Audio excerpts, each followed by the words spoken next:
In the world of finance, when an institution issues its third formal warning in a single cycle, it signifies a problem far deeper than what the headlines suggest.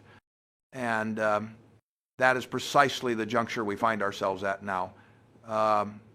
Representative Sheree Thanador from Michigan has just introduced a new set of impeachment articles against President Donald Trump.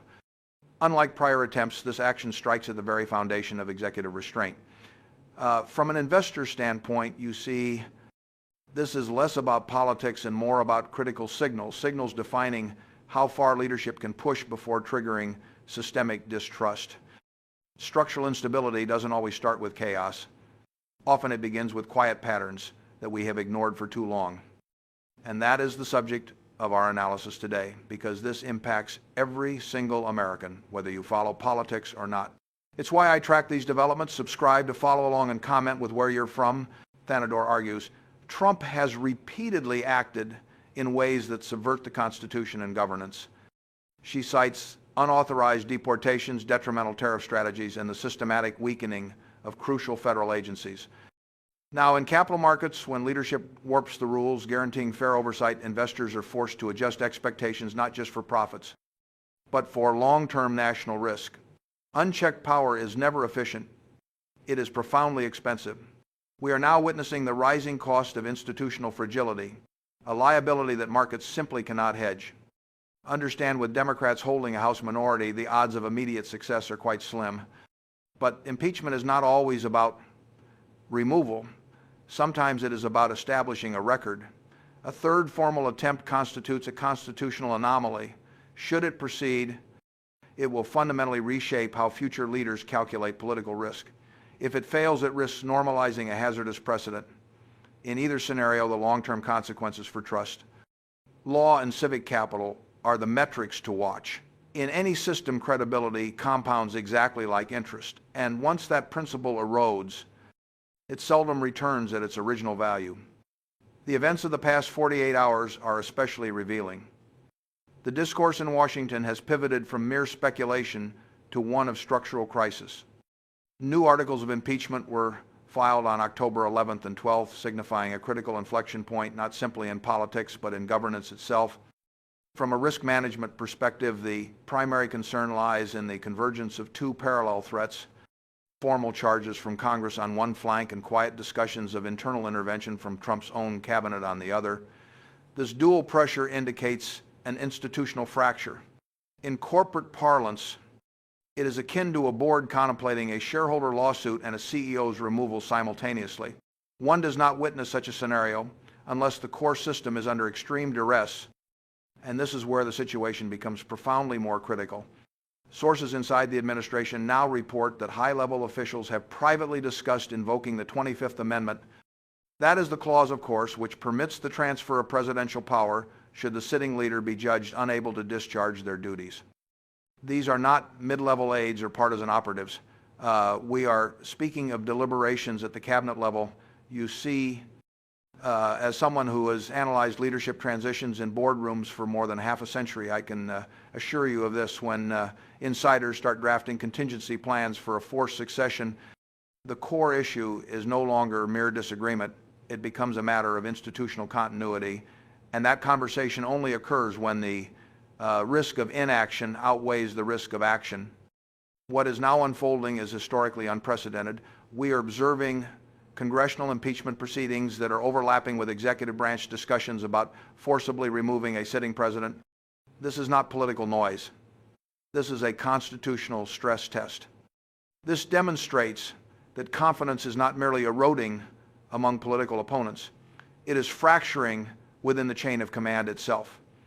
In market terms, when stakeholders at all levels begin hedging against a single actor, that is no longer volatility. That is the insolvency of leadership. That distinction is critical because it reframes the question from whether removal is likely to whether institutional survival now requires it. This moment is unprecedented, not because political divisions are a new phenomenon, but because internal confidence itself appears to be collapsing. Therefore, for key members of a sitting administration to signal their disapproval, whether privately or publicly, it represents more than mere dissent. It is a clear signal that core operational trust has fundamentally collapsed. When veteran leaders lose confidence in the very framework they help construct, it's not theatrics. Understand it's a structural vulnerability. No nation or corporation can function once internal cohesion vanishes. Systemic decay invariably starts behind closed doors, and what we are witnessing now are the initial public signals of a private unraveling that has been underway for some time. Through all the static, one fact becomes evident to me. It is increasingly untenable to rely on surface-level reporting. You see, in finance, we do not act on headlines. We analyze fundamentals, incentives, and behavioral patterns. That same discipline applies here. What's critical is not just what is being said, but who the messenger is, why they are speaking now, and how it correlates with historical precedents. We are observing tangible signals, not baseless speculation. And astute decision makers have learned to distinguish between the two. So let's return to the substance, because this is of paramount importance. You see, these articles of impeachment do not rehash old narratives. They are not about Ukraine. They do not revisit January 6th. This is not repetition. These are novel claims grounded in recent executive actions that trigger fresh constitutional alarms. That distinction is crucial because when a new precedent is being set, well, the timeline becomes paramount. Markets, political or financial, react most acutely not to chaos, but to uncertainty over what the foundational rules are. And that is our current state. In the last few days, we have observed a dramatic escalation, not just in rhetoric, but in the gravity of the charges being leveled. You see, certain lawmakers are now framing the president's recent actions as a type of hostile engagement against the very nation he serves. These are not metaphorical accusations. The term being deployed is treasonous warfare. From a legal perspective, such language is extraordinarily rare. From an investor standpoint, however, it signals that confidence in executive restraint has effectively collapsed. When leaders are accused of working against their own nation, we are no longer debating politics. Understand, we are gauging the very integrity of the republic itself. Paired with that is a second charge, ongoing and systematic violations of constitutional rights. This is not about a single miscalculation. It is described as a repeated pattern power wielded beyond its legal boundaries. That type of pattern, if substantiated, creates a ripple effect extending far beyond the news cycle. You see, in any institution, whether it's a corporation or a government, when rules are consistently bent without consequence, trust erodes. And when trust evaporates, so too does stability. Now, legal scholars and constitutional experts point to two specific incidents that escalated these concerns and prompted the new articles of impeachment. Allow me to detail them for you as they are crucial to a full understanding. The first happened on October 9th, when the President issued an executive order designating Antifa a terrorist organization. Irrespective of one's opinion of that group, the constitutional process for making such a designation is clearly defined. It mandates specific legal thresholds, interagency review, and congressional oversight. You see, none of that protocol was followed here. The core concern is not simply about who is targeted, but about the method by which it was done. Unilateral power exercised outside the bounds of law, well, that establishes a precedent. And in both markets and governance, a bad precedent becomes a latent cost nobody recognizes until it's far too late. You see, there is a well-established legal framework for designating terrorist organizations. It necessitates congressional input, multi-agency coordination, and of course adherence to statutory thresholds. But in this instance, the President circumvented that entire process, issuing a unilateral executive order. That action alone was alarming. However, what transpired next was even more disquieting. Reports emerged that a federal prosecutor was possibly dismissed for refusing to initiate politically motivated investigations into the President's rivals. Now, in any system, political or financial, when enforcement mechanisms are repurposed for personal agendas, we cease measuring leadership and begin to question legitimacy. To be precise, this is not a matter of miscommunication or a policy dispute. You see, if the allegation is substantiated, it implies a public official was removed from their post for declining to prosecute political adversaries without adequate legal grounds. Legal scholars are already labeling this a grave breach of constitutional norms. It is not simply about one job, you see. It is about precedent. If the Justice Department becomes subservient to personal directives rather than legal standards, essentially the rule of law is sidelined, and once accountability is compromised, rebuilding public trust becomes exponentially more challenging. Multiple sources indicate a federal prosecutor was allegedly pressured into resigning. The signal being sent is unambiguous: conform or be ousted. You see, while that maneuver might appear to be executive authority in action, it bears a closer resemblance to coercion than to genuine governance. When a leadership begins targeting its own appointees for failing to carry out political directives, it signals not strength but profound instability. Consider, for example, any corporate boardroom. Purging voices of legal integrity would provoke audits, mass resignations, and a shareholder revolt. In government, the stakes are vastly higher as the shareholders are the citizenry. Reports indicate an emergency staff meeting was convened after news surfaced that a senior federal prosecutor faced potential dismissal. The stated reason, a refusal to pursue criminal charges against New York's Attorney General Letitia James. While alarming on its own, the behind-the-scenes developments are far more revealing. As articles of impeachment advanced in Congress, high-ranking officials in the executive branch initiated private discussions focusing not on mere damage control, but on the prospect of invoking the 25th Amendment. This points to something far deeper than policy disagreement. It signals a complete collapse of internal confidence. Allow me to clarify the true significance of this amendment, as its implications are critical. The 25th Amendment is the constitutional tool enabling the Vice President and a cabinet majority to formally declare the President incapable of discharging the duties of their office. It was designed not for political maneuvering, but for ensuring continuity moments when national leadership must be preserved amidst a crisis. Following January 6th, this was no longer a theoretical concept. Staff, family members, and high-level advisors were discussing methods to maintain institutional stability ahead of the power transition. This reveals just how proximate the system was to a full-scale collapse. Multiple cabinet members reportedly contemplated invoking the clause. Several opted to resign instead. One senior official went even further, proposing that the remaining cabinet intervene to collectively manage the administration and mitigate the escalating chaos. In corporate parlance, this is akin to a board of directors moving to restrain a CEO in real time. Such an action is rare, undertaken only when the risk of inaction is deemed greater than the consequences of intervention. In this instance, the concern was not merely reputational risk, but the prevention of a systemic failure at the government's highest echelon. Now, let me step back and analyze this from a broader perspective, as understanding the historical context of what we're witnessing is essential. You see, I have been analyzing American politics and its intersection with financial markets for over 7 decades. And throughout that period, I have observed numerous constitutional debates, countless political crises, and many moments where the system was perceived to be on the brink of failure. However, this situation is fundamentally different.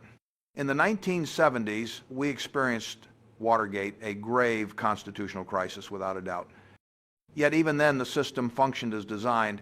The courts operated, Congress investigated, the press fulfilled its role, and ultimately, a president resigned to avoid certain impeachment. The crucial distinction was that the integrity of the institutions themselves was never in doubt. Everyone understood the rules of engagement. The boundaries were clear.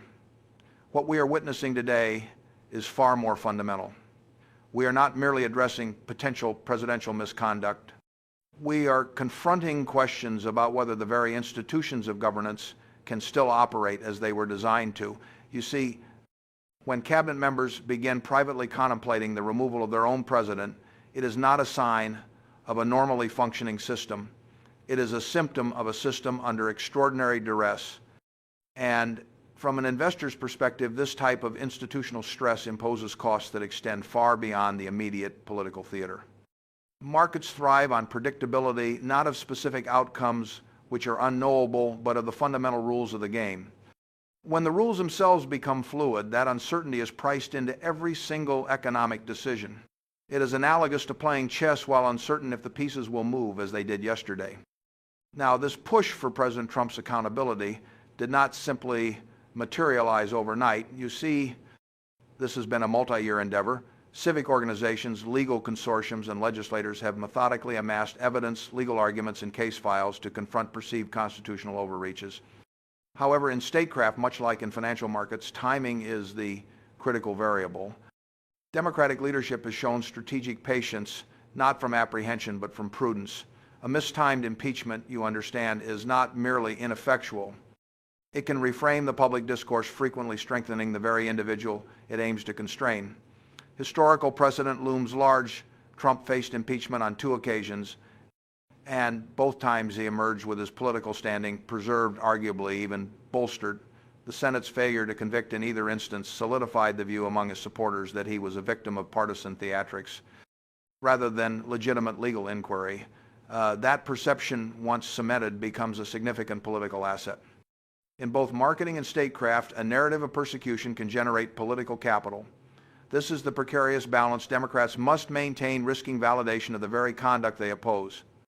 This explains why the leadership has awaited a catalyst so profoundly unambiguous, so systemically jarring that it would compel even political opponents to reevaluate their stance.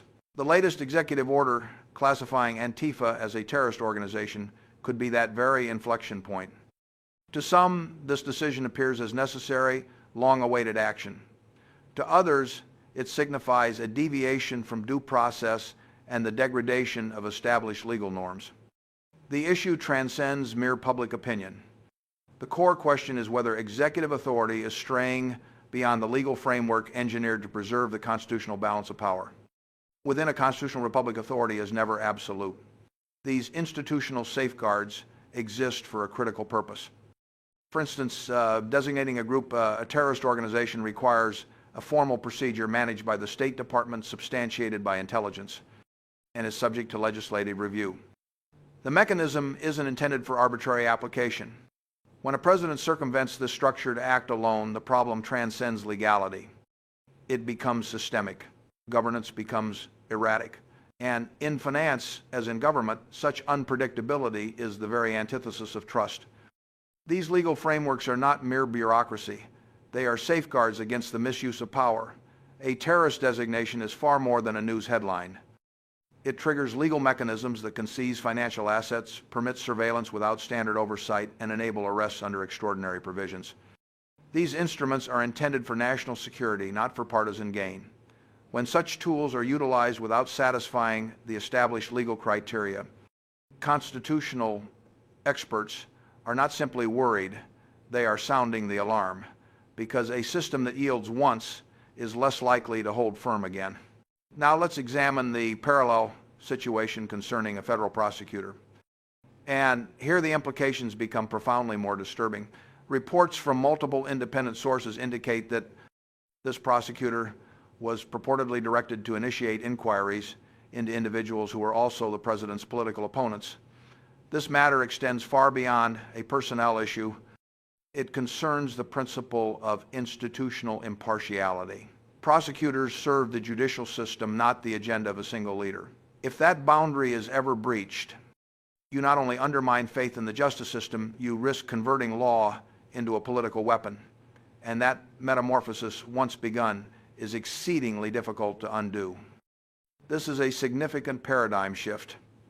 Based on various independent accounts, certain federal prosecutors were allegedly dismissed not for any professional malfeasance, but for declining to file charges that were without legal merit. In the private sector, firing compliance officers for upholding regulations would spark immediate probes. In the public sector, the ramifications are far more severe. It suggests that prosecutorial autonomy, a fundamental pillar of our justice system, is being viewed as a negotiable instrument instead of a sacrosanct legal function. Should these allegations be substantiated, and I must emphasize that condition, then we have moved beyond the sphere of mere politics. We are witnessing a grave violation of ethical governance. Wielding prosecutorial power against political rivals is not simply improper. It severs the foundational trust between the citizenry and the government. In autocratic systems, the judiciary is an arm of the executive branch. However, in a constitutional republic, it must serve the law exclusively. Any departure from this doctrine risks inflicting generational damage that a single election cannot possibly repair. Concurrent with these developments, a separate federal action captured national attention. A judge issued a temporary injunction against an initiative to furlough thousands of government employees amid the shutdown. The judiciary characterized the action as politically motivated and irresponsible, highlighting the human cost of displacing over 4,000 workers without proper deliberation. From an investment perspective, this transcends a mere labor dispute. It signals significant governance risk, you see. When near-term political maneuvers supersede long-term stability, value inevitably deteriorates both in corporate and public sectors. Decisions that disregard tangible human consequences, well, they typically escalate into wider systemic breakdowns. Federal employee unions have voiced a critical concern that the targeted furloughs during the shutdown were a calculated political tactic to pressure Congress, not an operational imperative. As the stalemate extends into its third week, well, the wider repercussions are already becoming apparent. One organization, Free Speech for People, has been monitoring executive conduct since the beginning of Trump's second term. Their latest report enumerates 25 distinct grounds for impeachment. This figure is more than symbolic. It signifies an escalating pattern. A sequence of unconstrained decisions that, in aggregate, jeopardize the rule-based framework of governance. Certain allegations on that list will likely seem familiar. Improper handling of classified materials, financial conflicts, and ethical breaches have all been previously debated. The notable change is the inclusion of 2 new articles within the last 48 hours. The first arises from the unilateral Antifa designation, the second from the move to dismiss a federal prosecutor for political insubordination. What distinguishes this impeachment drive from prior attempts is not merely the substance, but the coalition behind it. The momentum is no longer restricted along partisan divides. This sentiment is now being amplified by voices throughout the legal and academic communities. The impetus is no longer confined to progressive circles. Distinguished legal organizations, federal prosecutors, and even a number of conservative constitutional scholars are sounding the alarm. Their apprehension is not about public perception. It concerns precedent. When bipartisan experts agree that a critical boundary has been crossed, well, the conversation fundamentally shifts. And this leads us back to the 25th Amendment, ratified in 1967. This clause was engineered to address a highly specific problem: what occurs when a president becomes physically incapable, mentally or otherwise unable to execute the duties of the office. It was constructed not for political drama, but for ensuring operational continuity. Prior to the ratification of the 25th Amendment, the United States lacked any formal procedure for addressing a president who became physically or mentally impaired. This absence created a potential leadership vacuum for the nation. Section 4 of the amendment directly addressed that vulnerability. It empowers the vice president, with the backing of a cabinet majority, to declare the president incapable of discharging the office's powers and duties. Consider it an emergency succession protocol, a mechanism designed not for political maneuvering, but for ensuring continuity during times of institutional fragility. In such a scenario, the vice president instantly assumes the duties of acting president. But here is what makes this clause unprecedented. In practice, it has never been deployed against a president who refused to cede power. Instances of voluntary power transfers have occurred, such as when President Reagan had surgery, but never a compulsory transition. The legal mechanism is in place. The constitutional pathway is available. However, no one has ever traversed it against presidential opposition. If it happens, it would be more than just a first. It would establish a benchmark for all subsequent presidencies. According to reliable sources, senior administration officials are discreetly contemplating this very possibility. These are not marginal voices. They include officials charged with safeguarding the integrity of the executive branch itself. When cabinet-level officials start to formulate a constitutional exit plan for a sitting president, well, it indicates something deeper than personal dissatisfaction. It reflects systemic apprehension. You see, in the world of corporate governance, when a board explores the forced removal of a CEO during a crisis, the corporation has lost far more than investor confidence. It has lost its internal cohesion. The same principle applies in this context. That discussion, the notion of invoking the 25th Amendment, is no longer a theoretical exercise. It mirrors a tangible calculation regarding institutional stability in the final phase of a presidency under duress. Within the last 48 hours, the intensity of concern within the executive branch has demonstrably escalated, yet acting on that concern exacts a heavy price from those considering it. The political risk is monumental. In the current hyperpolarized climate, even a justifiable action could be stamped as treasonous. Once that label takes hold, it transforms public servants into political pariahs, stripped of influence and shut out from future alliances. Therefore, the very fact that senior officials are contemplating this path is revealing. They have concluded that standard checks and balances are no longer sufficient. While the names remain confidential, reporting suggests the group includes legal counsel, national security personnel, and those responsible for constitutional continuity and threat containment. If these individuals now perceive the system as moving beyond the limits of self-correction, then what we're witnessing is more than just alarm. It's a signal that core restraining mechanisms are viewed as ineffectual. That is the type of breakdown which precedes institutional intervention. This sense of urgency is not coincidental. October 2025 marks a narrowing window of opportunity. The midterm elections are under a year away, and political momentum typically solidifies as the voting season approaches. The Democrats recognize that once the new year begins, the cost of inaction could become irreversible. Should Republicans gain seats in the upcoming cycle, the opportunity to pursue impeachment might evaporate entirely. This presents a classic timing dilemma: act under pressure now or forfeit the ability to act later. In financial markets, this is termed a missed opportunity cost. In government, it is often the precursor to paralysis. Momentum is seldom driven by a single event.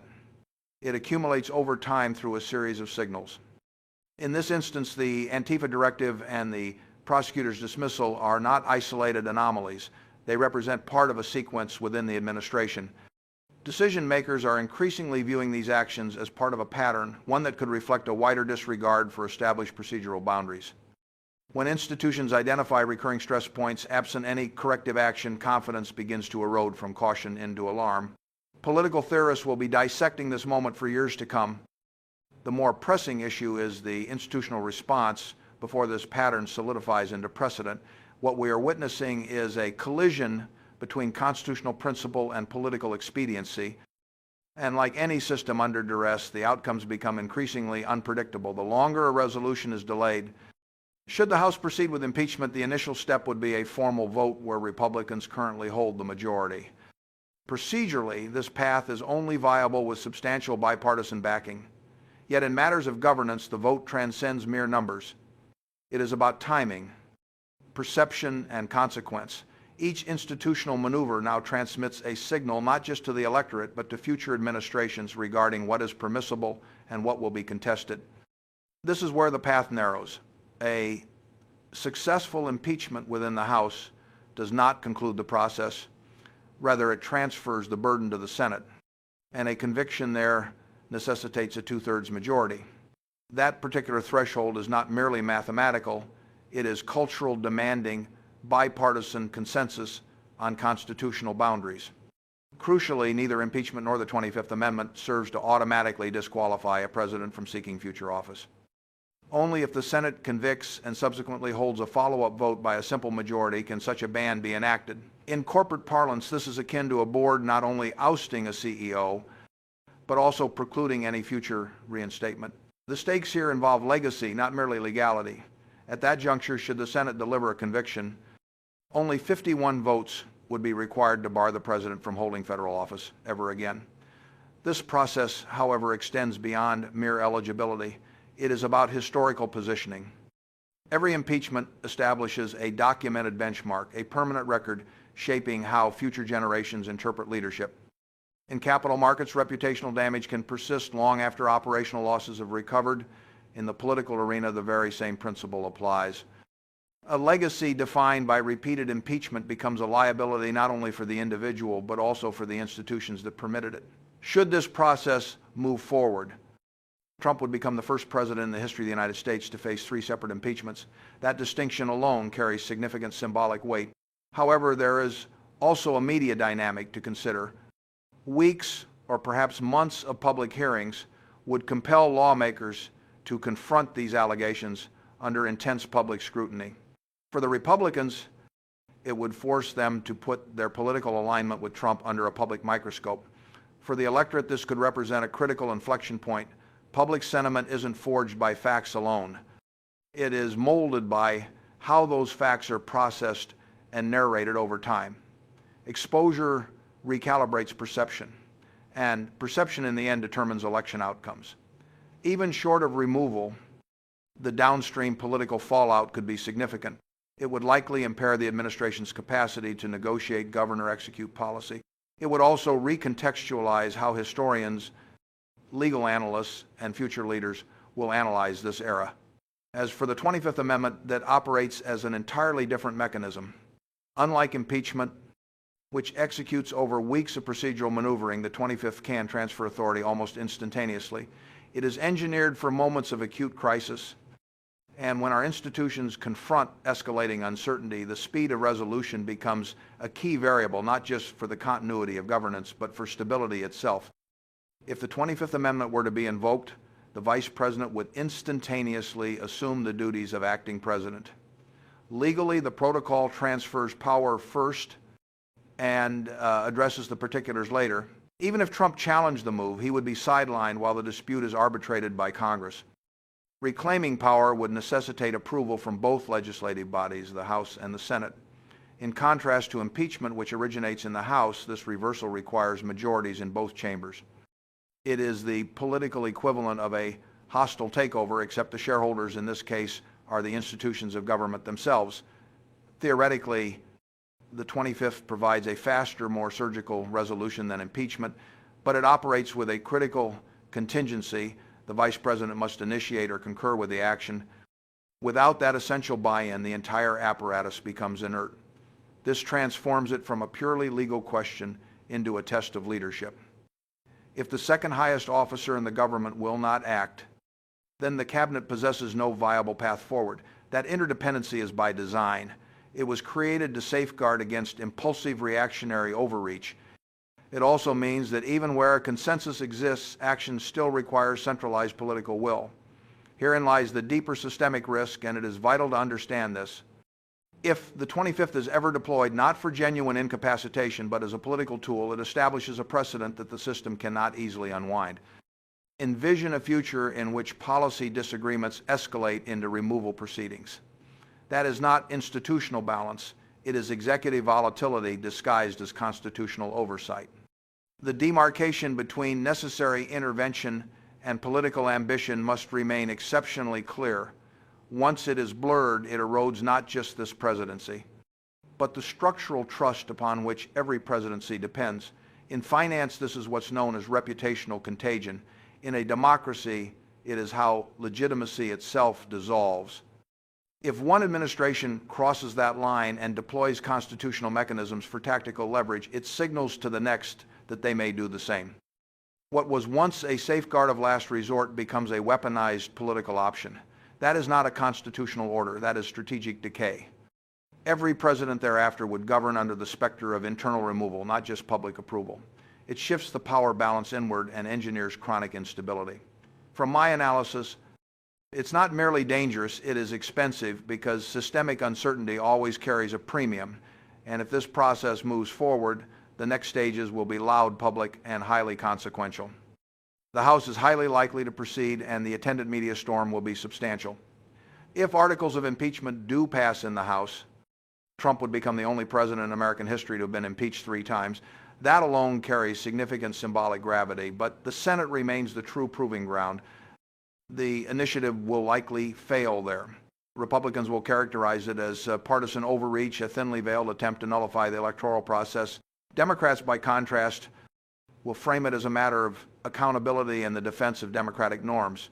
But as with nearly all polarizing events in modern politics, the prevailing narrative will fracture.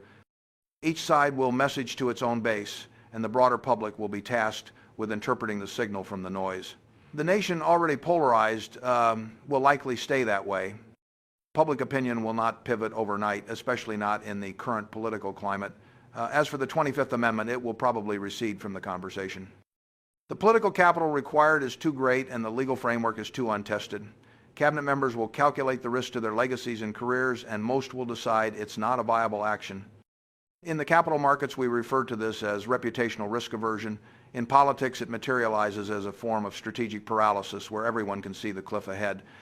Yet, a collective paralysis prevents the initial move. The mere existence of this dialogue within government corridors, media narratives, and private homes conveys a crucial insight. This isn't mere static, it's a clear signal indicating that key players, including some within the administration, perceive the current trajectory as fundamentally untenable. In my professional observation across commerce and public service, when insiders start signaling warnings, it seldom originates from pure ideology. Instead, it arises from a deep-seated aversion to risk, and the exposure here isn't merely financial, it is profoundly institutional. This should alarm every American, regardless of their political engagement, because systemic failure begins not with a sudden collapse, but with a silence that metastasizes into normalization. Fundamentally, this represents a stress test of our constitutional framework. Can our institutional guardrails perform under significant duress? This is not a theoretical exercise, but a practical examination. Does the legislative branch retain its function as a genuine counterweight, or has partisanship eroded its institutional fortitude? Are cabinet officials operating as fiduciaries for the nation or simply as loyalists to an individual? I've long maintained that pressure reveals character, a principle that applies equally to institutions. We are on the verge of discovering if checks and balances are a functional reality or merely a concept in civics textbooks. This is more than a political ordeal. It is a stress test of the American experiment itself. The outcome will resonate long after this presidency. Should accountability falter, it establishes a precedent that future administrations, irrespective of party, will analyze intently and not for virtuous reasons. When the misuse of power incurs no penalty, the very incentive structure of our democracy becomes distorted. One need not be a historian to forecast the long-term trajectory of such a distortion.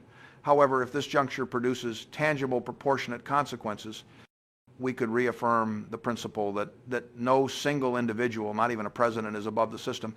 Over the long term, that is precisely the signal to which markets, citizens, and global democracies respond with renewed confidence.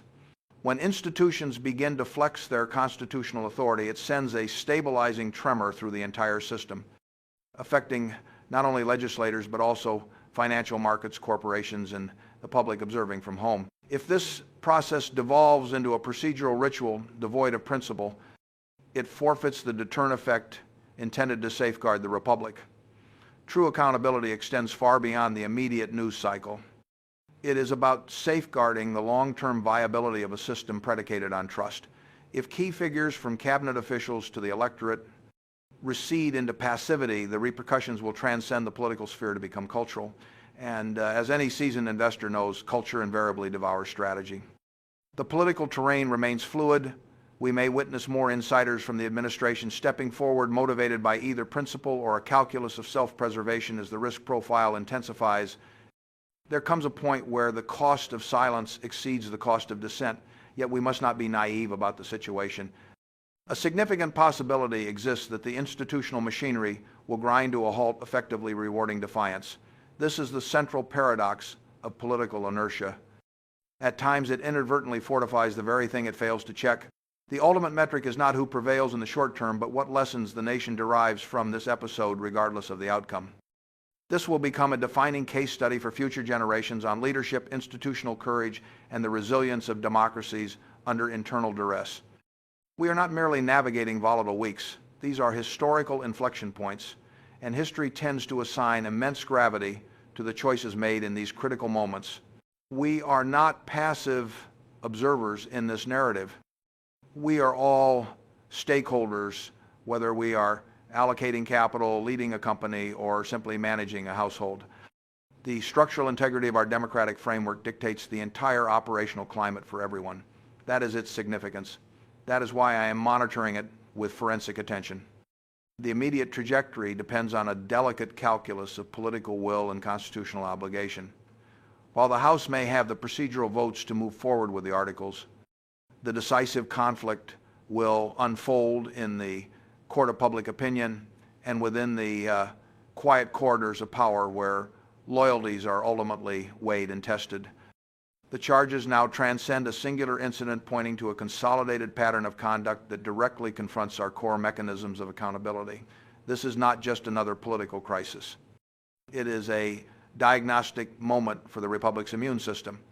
The fundamental question is whether the antibodies of our democracy, oversight, and legal consequence, and if institutional resistance is sufficiently robust to thwart a sustained challenge to its authority. Concurrent debates over impeachment and the 25th Amendment show a system examining every tool in its arsenal. Such a multi-pronged approach signals the gravity of the perceived threat. This is evidence of a living Constitution, but it is also a signal of profound distress. The markets have long understood that uncertainty is the fundamental enemy of investment. Likewise, in governance, ambiguity over the rules of engagement undermines the foundational trust essential for a stable nation. The days ahead will offer a masterclass in real-time political risk analysis, monitor not just public statements and votes, but also the resignations and anonymous leaks from inside the administration, and the nuanced shifts in rhetoric from key institutional actors. These are the leading indicators of systemic change. The weight of history now falls upon the shoulders of a relatively small cadre of individuals, lawmakers, cabinet secretaries, and senior advisors who must determine if their primary allegiance lies with an individual or with the office and the constitutional order it embodies. Their decisions made under intense pressure and public scrutiny will enter the permanent record, establishing a precedent for managing future crises of legitimacy. While the cost of action is substantial, the cost of inaction, the normalization of such behavior, and the precedent it sets may prove incalculably greater, potentially reshaping the very character of the American presidency for generations. This is not about a single man. It is about the system that must outlast him. It concerns whether we as a nation still believe in the guardrails our founders erected, or if we now consider them optional when politically inconvenient. This relates to investing. As I have always maintained, the most critical quality is temperament, not intellect. The same holds true for democracy. Do we possess the temperament to enforce accountability when it is difficult, when it is unpopular, when it divides us? That is the ultimate test, and we are all being graded. In my 94 years, I have witnessed considerable political turmoil. I have seen crises that felt apocalyptic, and I have watched the system bend and crack, but ultimately hold. This moment, however, feels different, not because the threats are novel, but because our response mechanisms are being stress tested in ways they never have been before. What we do now, what our leaders do, will define not just this presidency, but the office itself for decades. That is a profound burden, but it is also a sacred responsibility. The institutions we inherit are not ours to shatter. They are ours to protect and bequeath. And should we fail in that duty, the consequences will not merely be political, they will be generational. Therefore, pay close attention, remain informed, and remember, in any system, silence is a choice, and it is often the most costly choice of all. The price of inaction far exceeds the price of diligence. If this analysis resonates with you, I encourage you to share it with others who value our institutions. Subscribe to continue this examination, and I welcome your perspective. How do you foresee these events unfolding? Offer your analysis in the comments. Activate notifications to ensure you receive the next critical update. Thank you for your time.